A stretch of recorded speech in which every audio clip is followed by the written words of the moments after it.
The scream that tore through the cul-de-sac still haunts me. I remember the moment I turned the corner and saw something no parent should ever see. My disabled daughter, Lily, tied in front of a massive yellow road roller, inching toward her with a deep mechanical rumble. And on top of it, HOA, Karen, gripping the controls like she was entitled to the whole neighborhood. She leaned forward, smiling, while my daughter cried, "Please, please don't." The asphalt cracked, the engine growled, and for a split second, I thought I was about to watch my own child get crushed alive.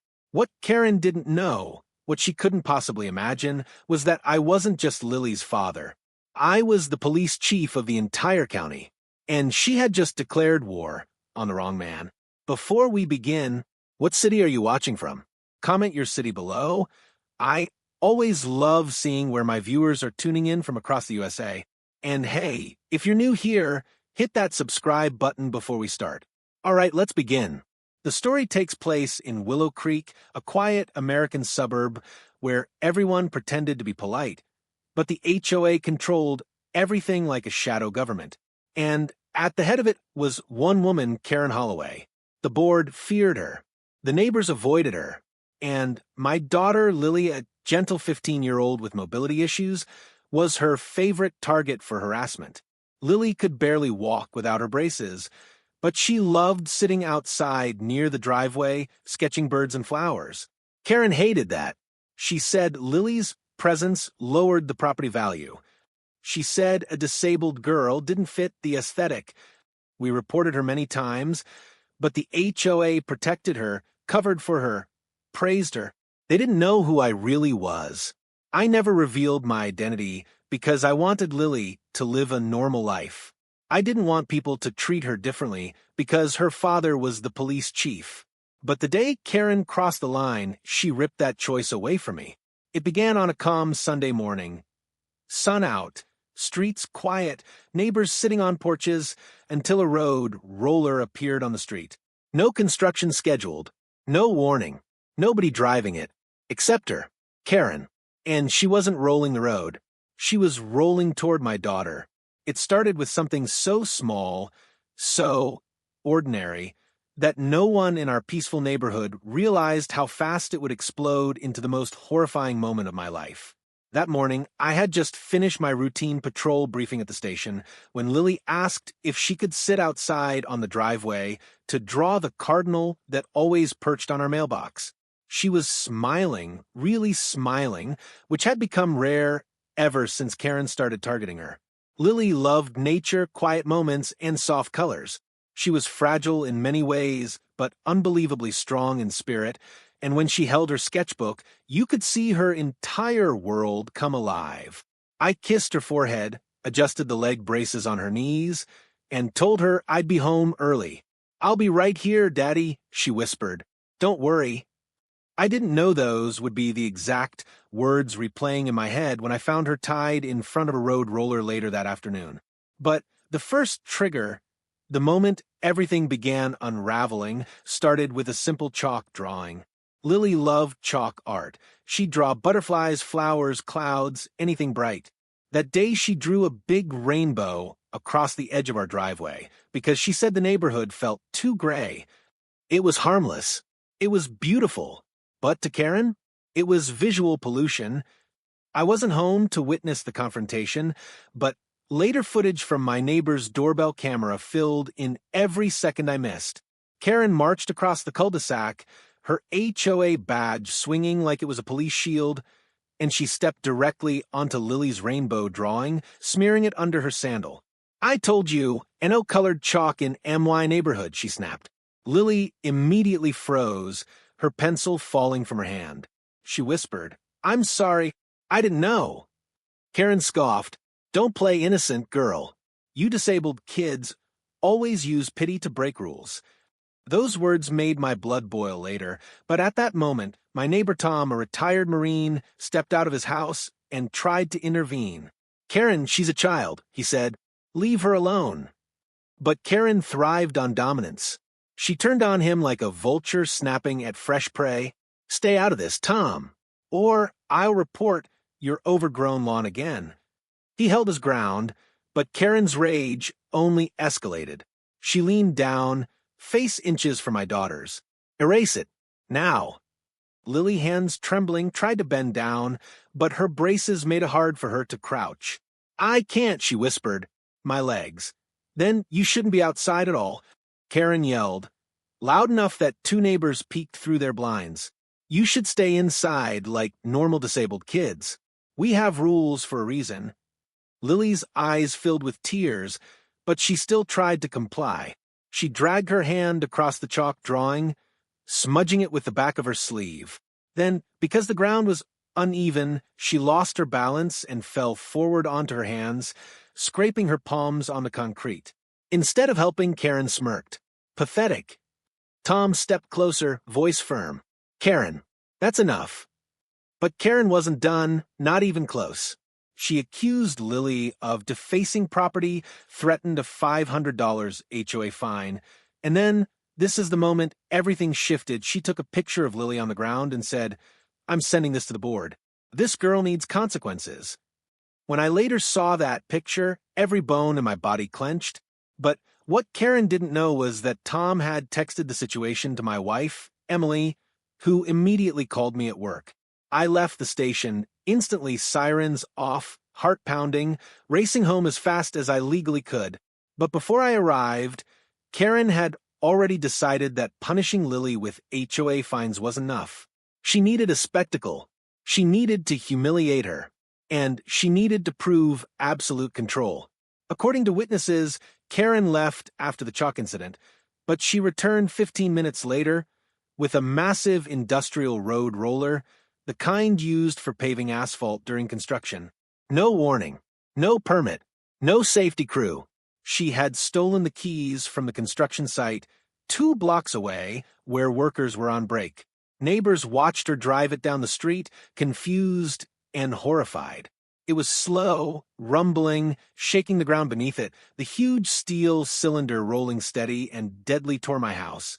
Tom rushed to Lily, who was still wiping the chalk smudges with her sleeve, trying to erase her drawing completely because she was scared Karen would fine her mother. But before he could help her stand, Karen shouted from atop the road roller, "Move! HOA business!" Tom yelled back, "Karen, what the hell are you doing?" But Karen glared at Lily with a twisted grin. If she can't follow rules, maybe I need to make sure she can't draw on the street again. Then it happened. Karen hit the throttle. The engine roared. The ground vibrated. The roller lurched forward. And Tom grabbed Lily, trying to pull her away, until Karen screamed, "Touch her, and I'll report you for assault." Neighbors froze. Nobody moved. Nobody acted. They all feared the HOA. In the chaos, Lily stumbled backward, her shaky legs unable to hold her weight, and she fell. Karen jumped down, dragged Lily by the arm, and tied her hands with construction rope from the machine, securing her in front of the roller. "Let's see your daddy save you now," she hissed. And that's the moment I turned into the street, just in time to see the road roller inches from my daughter. The moment I turned into Willow Creek Lane, time seemed to freeze, warp, and collapse all at once. My police SUV screeched as I slammed the brakes, and for half a second, I thought my vision was lying to me. Because no father should ever see his daughter tied in front of an approaching road roller, its massive steel drum inches from her shoes, vibrating the ground like a living monster made of metal.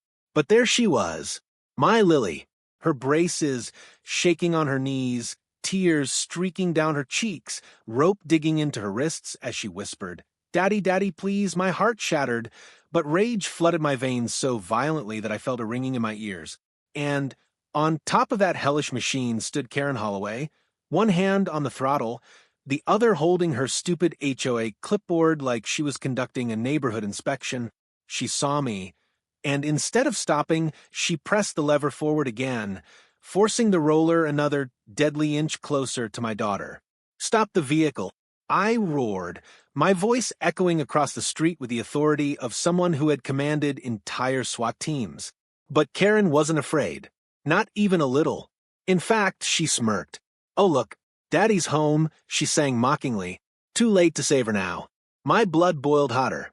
"Karen, I swear to God, step away from the controls." She rolled her eyes. "Relax. This is a simple HOA disciplinary action. Your daughter vandalized community property. She pointed at the faint remains of Lily's smudged rainbow drawing. She needs to learn what happens to rule breakers. I stepped out of the SUV, my badge glinting on my chest, but Karen didn't notice or didn't care. Neighbors poured out of their houses now, gasping, covering their mouths, trying to stop her. But none dared get too close. Tom ran toward me. "Chief, she tied her. She tied your daughter. She won't listen. She keeps saying she has the authority. I've got it," I growled, storming forward. The roller crept closer, its engine rumbling like the growl of a beast ready to swallow my child whole. Lily squeezed her eyes shut. "Dad, help me!" Those words detonated inside me.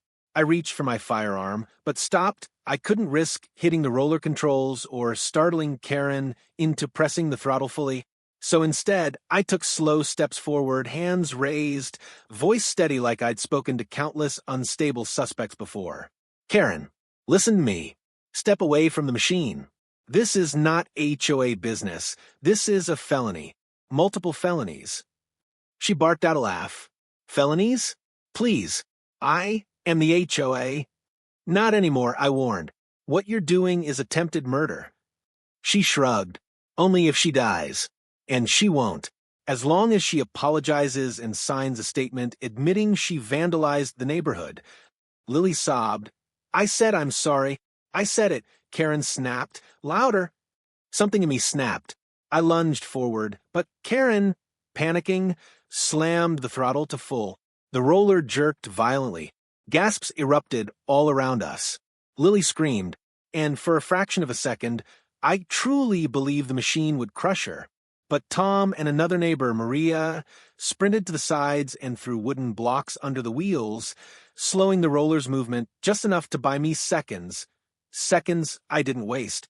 I vaulted onto the side of the machine, pulling myself up with pure adrenaline. Karen shrieked, "Get down! This is HOA property. I am the police chief of this county." I bellowed. The entire neighborhood fell into dead silence. Karen froze. Her eyes widened. Her lips trembled. That was the moment she realized who she truly picked a fight with. You're lying," she whispered. I ripped open my jacket, flashing my badge inches from her face. "Step away from the controls." But I didn't know now. She flinched, backing up slowly, but her foot slipped on the metal panel. The roller lurched. Lily screamed again. I grabbed the emergency brake and yanked it with all the strength I had. The machine screeched, shuddered, and finally stopped fully. My hands shook as I leapt off the roller and cut the ropes from Lily's wrists. She collapsed into my arms, crying into my uniform. "Daddy, I thought she was going to..." I held her so tightly I could feel her heartbeat against mine. "I've got you, baby. I've got you. No one is ever touching you again." Behind us, the neighbors erupted into shouting, some yelling at Karen, some calling 911, others taking videos because what they witnessed would soon explode across the entire country. Karen tried to climb off the roller quietly, like she could sneak away and pretend none of this happened, but I stepped in front of her before she got 2 steps down. "You're under arrest."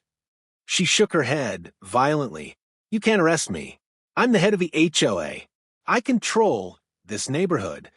"You don't control the law," I replied coldly. "And you damn sure don't get to threaten my family." She tried to shove past me, but I grabbed her wrists, cuffed her, and read her rights as the entire block watched. She shrieked, "This is a mistake. I was just enforcing property rules." By using a road roller to run over a child, I asked, "You're done, Karen." As I escorted her to my SUV, she hissed, "You'll regret this. I have power. I have connections. The board will back me." I smirked. Good. They can explain themselves in court. Lily clung to my side, trembling but alive, and as I looked at her, I realized something chilling. Karen didn't act alone. Someone else from the HOA helped her access that construction site. Someone else forged permits. Someone else wanted my daughter gone. And this was only the beginning. Even after Karen was handcuffed and placed in the back of my SUV, the chaos didn't end. If anything, it grew heavier, thicker, like the entire street was suffocating under the weight of what almost happened.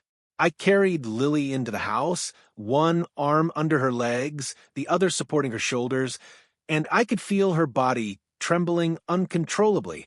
She held on to me like if she let go, she'd fall back into that nightmare all over again. Emily rushed over the moment we stepped inside, her hands shaking as she cupped Lily's face and whispered, "Baby, are you hurt?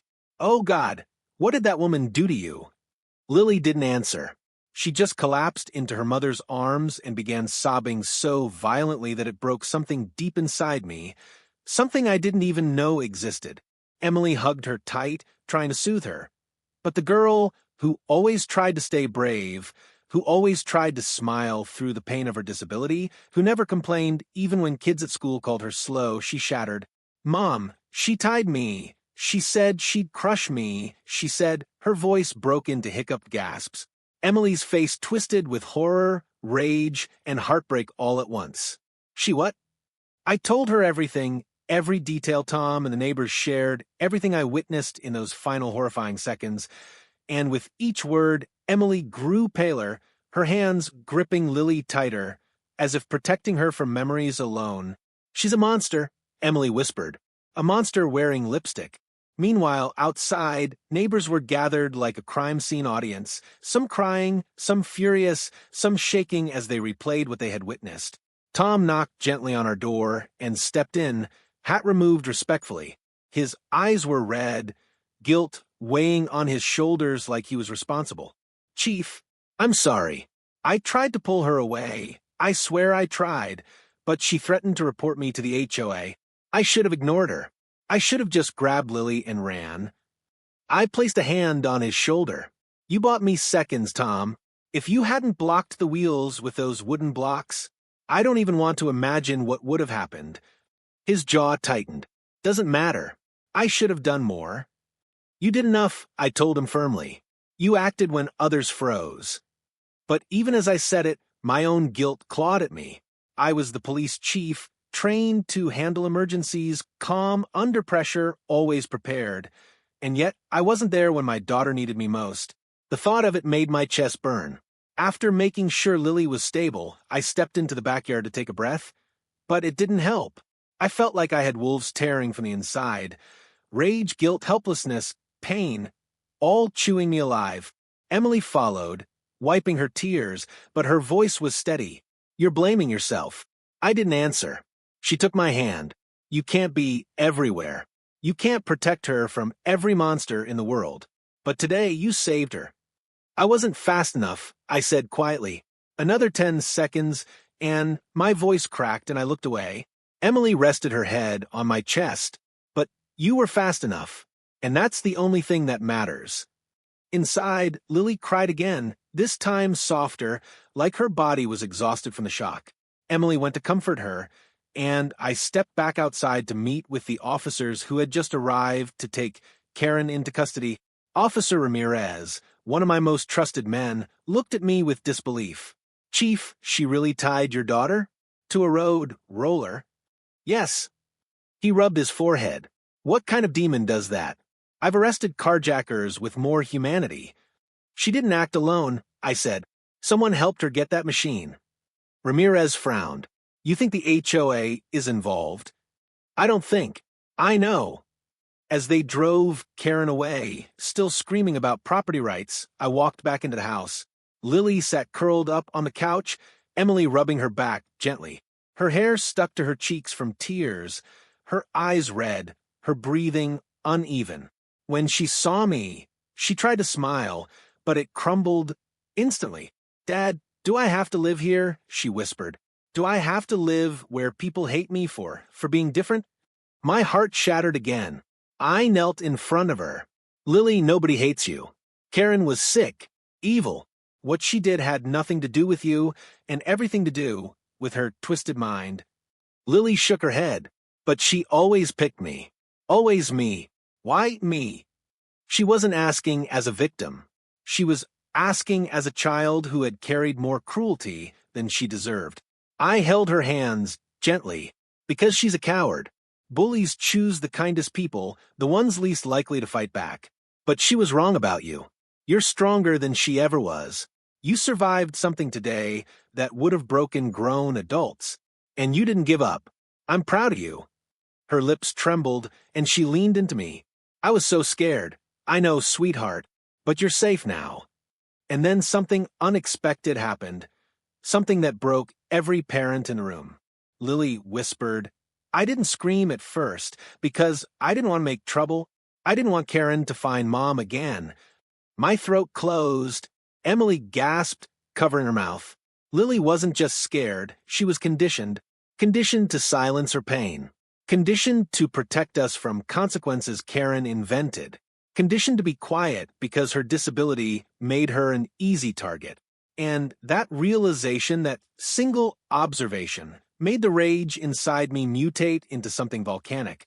That was the moment I fully collapsed, not physically, but inside, because I realized this wasn't just assault. This wasn't just harassment. This was psychological warfare against my child, and I promised myself something that instant. I would burn the entire HOA to the ground before I let them touch my daughter again. But what I didn't know was that the HOA had already begun covering Karen's tracks. They had already deleted files, hidden emails, and prepared their defense. The war had only just begun. That night, after Lily finally fell asleep, curled between me and Emily like she was afraid the world might snatch her away again, I stepped quietly out of the bedroom, shut the door behind me, and walked to my home office with a single goal: find out who Karen really was. Because no normal person, no matter how entitled, how obnoxious, how arrogant, would steal a construction vehicle and try to crush a disabled girl in broad daylight. This wasn't just HOA madness. It was personal. It was calculated. It was intentional. And the deeper I dug, the colder my blood ran.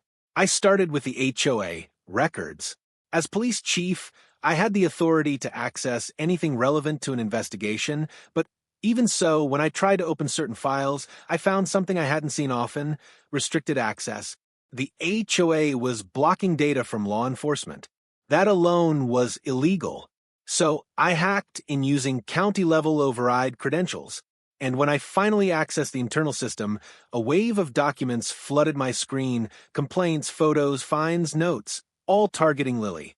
37 individual complaints. 37. Most labeled under nuisance behavior, visual disturbance, mobility hazard, property value disruption, and the worst, neighborhood aesthetic interference. The first complaint was filed the week we moved in. The second came a day later, and they never stopped. But then I noticed something stranger. The complaints weren't all from Karen. Many were from other board members, except the signatures didn't match their real handwriting. Someone forged them.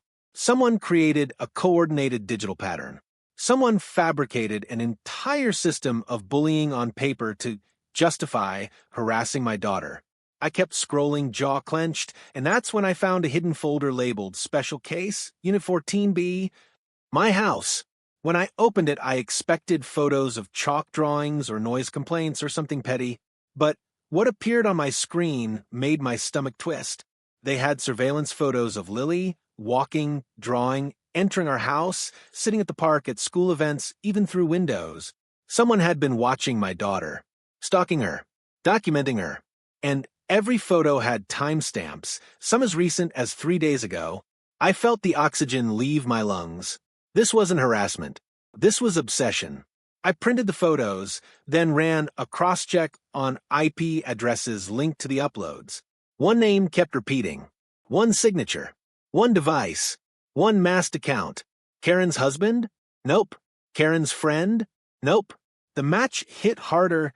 Karen's brother, Elliot Holloway, a man with a sealed criminal record and an expunged history. And the more I dug, the darker it got.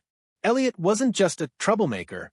He was a former contractor accused of insurance fraud, property extortion, and orchestrating fake violations in neighborhoods to force homeowners into selling. He had never been convicted because everything was lost, misfiled, or accidentally deleted. A professional ghost. And now he was here, working inside my neighborhood, using Karen as his puppet, manipulating the HOA from the shadows. I checked the construction site database next. The road roller that Karen used? It had been logged out under a forged work order. The signature? E. Holloway. It made everything click. Karen might have been crazy, but she wasn't smart enough to pull off something this strategic. She didn't have the connections or the technical skill to steal heavy machinery, forge permits, or orchestrate a harassment campaign. She was the face. Elliot was the mastermind. And he wasn't done. My computer dinged a new message. Anonymous sender. No subject line. Just an attachment. A video. Against my better judgment, I opened it. The footage showed Karen talking on her porch 2 days ago, pacing back and forth, complaining to the camera operator. She's ruining everything. The plan was simple: drive them out, scare them enough to move. But the girl is always outside, always drawing, always visible. Elliot, do something. Elliot's voice answered calmly. Karen, stop panicking. Once the construction vehicle arrives, the father will blame the workers. He'll take his daughter somewhere safer. They'll move out. They all do. And if he doesn't, she asked. A pause. Then Elliot said with chilling calm, then we escalate. I leaned back slowly, feeling the walls tilt around me. They had planned this. My daughter wasn't collateral damage. She was the target. I replayed the video again and again, my jaw tightening with each second. I wasn't just fighting a deranged HOA president. I was fighting a criminal network disguised as community volunteers. It was deeper, dirtier, and more dangerous than any case I'd handled in years. And now it was personal. I checked the HOA's financial statements and found irregularities, missing funds, unapproved withdrawals, fake expenses for landscape upgrades that never happened. I cross-checked the bank accounts. Almost every suspicious withdrawal went to the same account, registered under a fake business name. Owner, Elliot Holloway.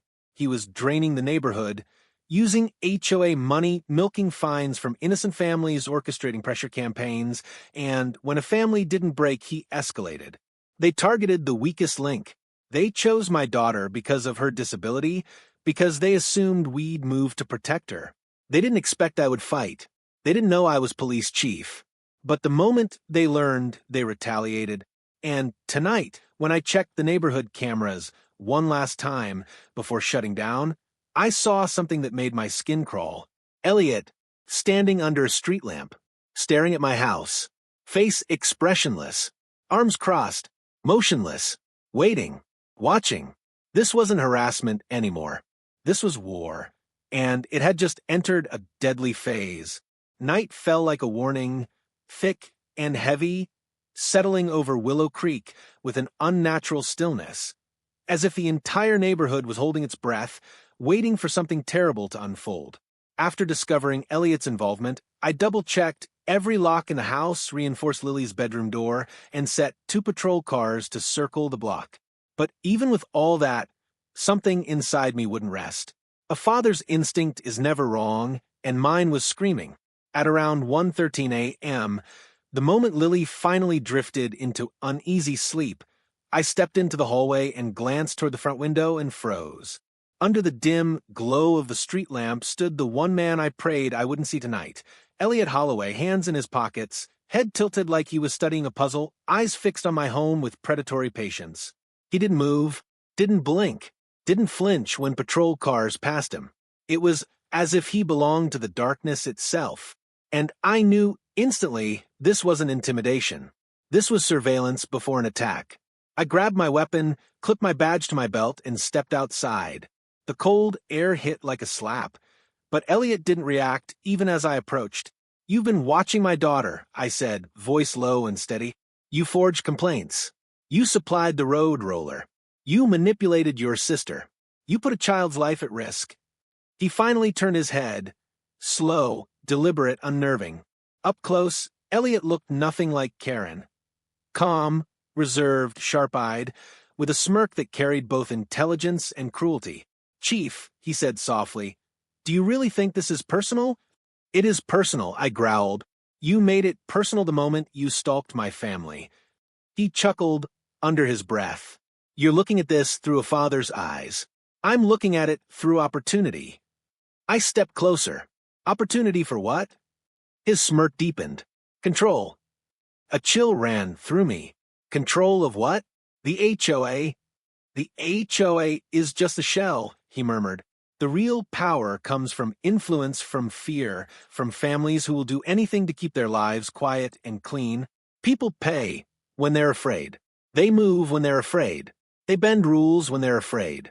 And your daughter, his eyes glinted, your daughter disrupted the balance. She brought attention, pictures, emotions, neighbors defending her. That ruins the structure I've built here. My jaw tightened until my teeth hurt. You tried to kill her. No, he said calmly. I knew Karen would panic and do something stupid. That was the point. Karen is disposable. If she creates enough chaos, the board will have to step down, and the community will need a new leader, someone stable. My stomach twisted. You want to run the HOA? I already do, he whispered. They just don't know it yet. His confidence didn't come from madness. It came from strategy, from experience, from a man who had manipulated entire communities. Before I could respond, Elliot reached into his pocket slowly. I raised my weapon instantly. Don't, I warned. He pulled out a phone and tapped it. My device buzzed at the same time. A video link. I opened it. The footage showed my daughter today, moments before the road roller reached her. Her face contorted in terror, her knees buckling, the machine inching forward. The angle was close, too close. This wasn't a neighbor's camera. This was filmed from behind a bush by Elliot. He leaned in. You're emotional tonight, Chief. Thought I'd remind you how breakable she is. Rage thundered through my chest.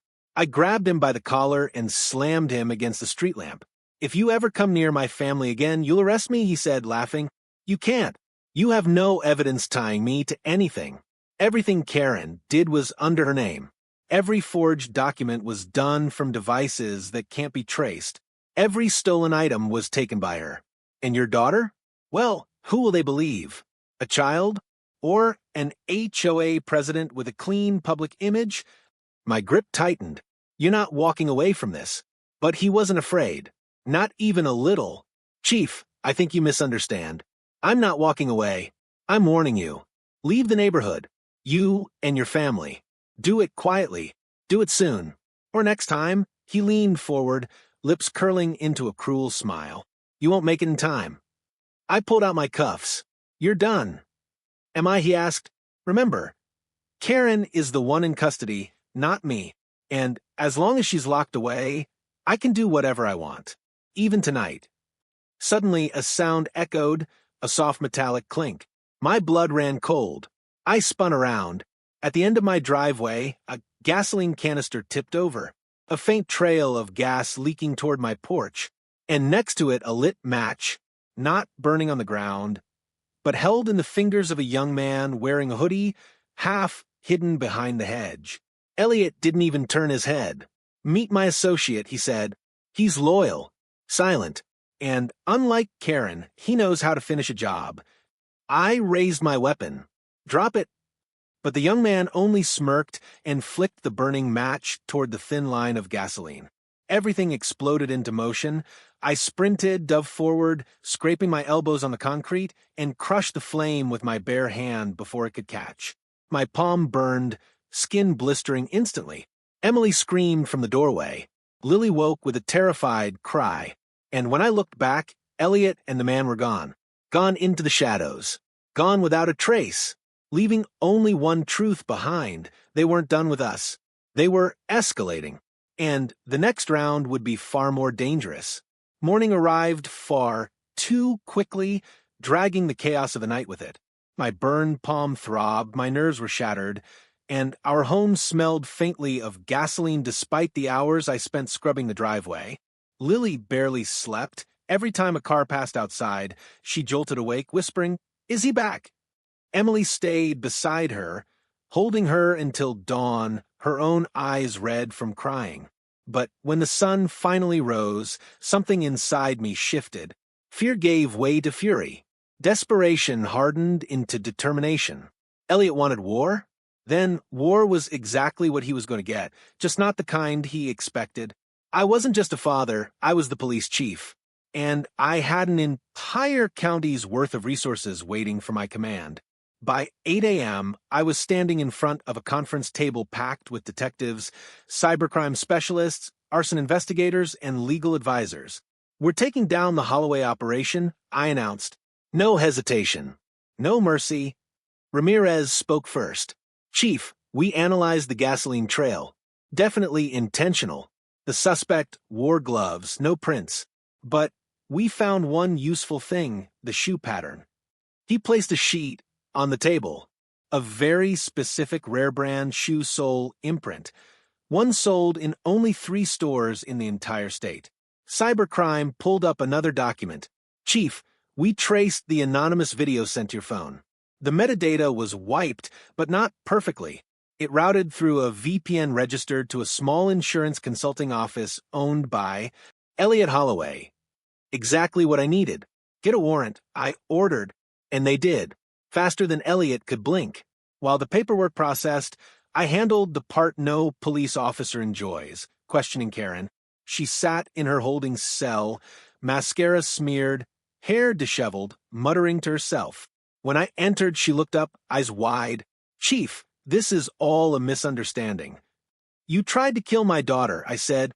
Her lip trembled. "No, I mean, yes, but only because Elliot told me it wouldn't really hurt her. He said it was just to scare you." "Why?" I asked, voice cold. She hesitated, then broke. "Because we needed the neighborhood to panic. He said a terrified community is easier to control. He said once you moved out, the HOA would trust him. He said he'd make me vice chair." Even now, even after almost murdering a child, she was concerned about status, about power, about being important. "Karen," I said, leaning forward, "Elliot didn't tell you everything, did he?" Her forehead wrinkled. "What do you mean?" "He didn't tell you he was filming children. He didn't tell you he was forging documents. He didn't tell you he was laundering HOA funds. He didn't tell you he used you as the scapegoat while he stayed clean. You were never going to be vice chair. You were always going to be the fall person." Her eyes widened as realization flickered in. He used me?" "Yes," I replied, "just like he tried to use my daughter." She broke down, crying so loudly the hallway echoed. I didn't comfort her, not even for a second. I walked out, closed the door, and headed straight back to headquarters. The warrant had come through, and with it, the beginning of the end for Elliot. By the time we arrived at his office, he was already running. His desk drawers were emptied, computer wiped, files shredded, blinds torn down like he'd fled in a hurry. But criminals always get sloppy when scared. Ramirez found a flash drive taped beneath the desk. It contained everything Elliot never expected anyone to see: financial ledgers, stolen HOA funds, forged signatures, fake contractor licenses, intimidation scripts, even lists of families he had targeted over the years. And on the second folder, something even darker. Videos, photos, surveillance clips, dozens of them. And Lily was in nearly half. My vision blurred with rage. But this time, my fury was focused, controlled, dangerous. "Get this to the federal office," I said. "Now." Once the evidence was submitted, everything moved fast. Arrest warrants, subpoenas, federal agents swarming every property tied to Elliot in a matter of hours. But there was still one problem. Elliot himself had vanished. He had a head start. He had money. He had people loyal to him. But he didn't have one thing: my determination. That afternoon, while officers searched the neighborhood, I checked the street cameras myself, retracing his possible escape routes. And that's when I saw it. 2 hours earlier. A figure matching his build slipping behind the abandoned shed near the cul-de-sac. I sprinted outside, gun drawn, heart pounding. As I approached the shed, I heard movement inside. Quiet, slow, calculated. I kicked the door open. And there he was, Elliot, cornered. Bags packed, burner phones scattered on the table, a half-written escape plan spread out like a blueprint for cowardice. End of the road, I said. He didn't panic like most criminals. Instead, he straightened, adjusting his shirt calmly. You think this ends with my arrest? He asked. The HOA board will defend me. Half the neighborhood owes me favors. You can't erase influence. But I can erase your freedom, I replied. And that's enough. He lunged toward the window, maybe to jump, maybe to run, but I was faster. I tackled him to the ground and cuffed him with the same force he once tried to use against my family. As I dragged him out, neighbors gathered one by one. Some clapped, some cried, some shouted curses he deserved. And then I saw her. Lily, standing on the porch, leaning on her mother, fear and relief written across her face. Elliot looked at her with something between hatred and frustration, as if she ruined years of his plans simply by surviving. You'll pay for this, he hissed. No, I said, you will. And with that, I shoved him into the back of the transport vehicle. The next weeks were a whirlwind.